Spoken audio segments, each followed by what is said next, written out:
If you've ever bought something and regretted it shortly afterwards, or even worse, had someone buy something from you, and then they come back a few days after and be like, look, I'm not happy, can I have a refund? Or look, I'm just not happy about this. Then I think this is gonna be extremely valuable for you, so make sure you watch until the end.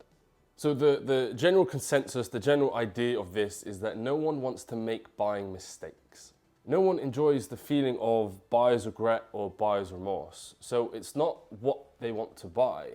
It's not how much they want to spend, because it's basically unlimited. It's infinite. Like, if you want to go to the moon, you'll spend the money to get there. Just take a look at Elon Musk. And so the question that arises from this is, when does someone actually make a decision? When they no longer fear the consequences of making the decision. When they no longer fear giving you the money. Because when they give you the money, they know they're not going to lose. You're not going to make them feel stupid or look stupid. They're not going to feel like they're going to lose status. So they're actually going to improve and achieve.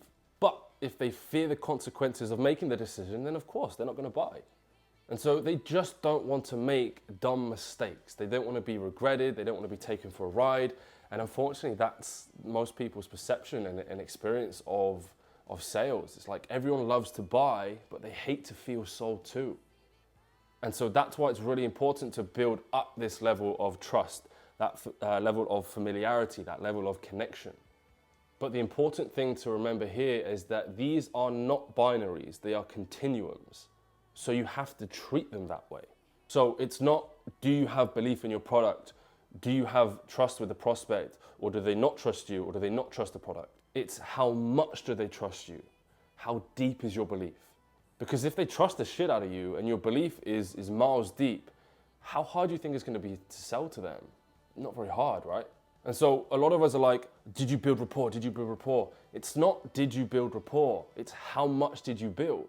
And so if you could start to change your language in this way, it gives you a really powerful ability to continue to get better, because you can't complete trust. There's no completion level to this. So it's not like, oh yeah, I have trust and rapport with my client. That's all I need, right? It doesn't work that way. It's how much, to what extent. And so whatever reason they give you as to why they can't do it is usually the perfect reason to actually do it. Because the thing that they're presenting with is the thing they're most afraid of. And so hopefully this helps you realize that you and your clients are always in power. They're always in complete power and control of their situation. So rather than throwing away their power to circumstances, like it's the time, it's the money, it's the fit, you can transition into saying along the lines of, look, I don't need to have resources, I just need to be resourceful. And so instead of casting their power to other people, their parents, their partners, their kids, their spouse, just anything external to them, whatever it is, they can then say, I'm the one who gets to decide. I'm asking for support, not permission, to make this decision. And then finally, when you're talking to the person in complete control, who has complete power, they're just trying to avoid the decision because they don't want to make a dumb mistake. And so whenever someone says, I need some time to think about this, what they're really saying is, I need to avoid this decision to avoid making a mistake. So it's not about time, it's about information. And then all you have to do is be able to provide them the information so that they can make the decision.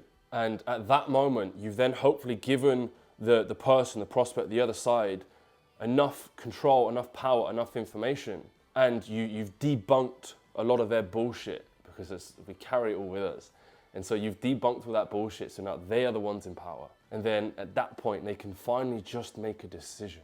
And maybe it's the first decision they've made in 5 fucking years. You got to help them do that. And I personally think that it's a very noble thing to do. There's not many things more noble than that, to give someone power and control and belief to fucking grab their life story, their destination, their path, grab life by the balls and start to direct it in the direction they want to, and stop casting power to external circumstances, external factors, have an external locus of control in their life. And it's finally internal. They hold the reins. Because up until this point, they've been a victim of the universe. So, somehow thinking that randomness and spontaneity is somehow going to make a better decision for you. All because you don't want to be responsible for making the bad one. But then it's like, well, how do you think you're ever going to get better if you don't take responsibility for the decisions you make? So to summarize, people will finally make a decision when they no longer fear the consequences of making that decision. So you need to be able to dig, to research, to understand what those consequences are for people. What do they fear? Debunk all their bullshit, make sure they can't have any fear, any consequences of making these decisions, and then you finally give someone power, control, and information to make those powerful decisions in their life, because you're only one decision away from changing their life forever. So if you can give someone that power, I think it's a very noble thing to do. And hopefully now you can understand this concept a little bit better and be able to give more people power and help them change their lives by making these empowered decisions.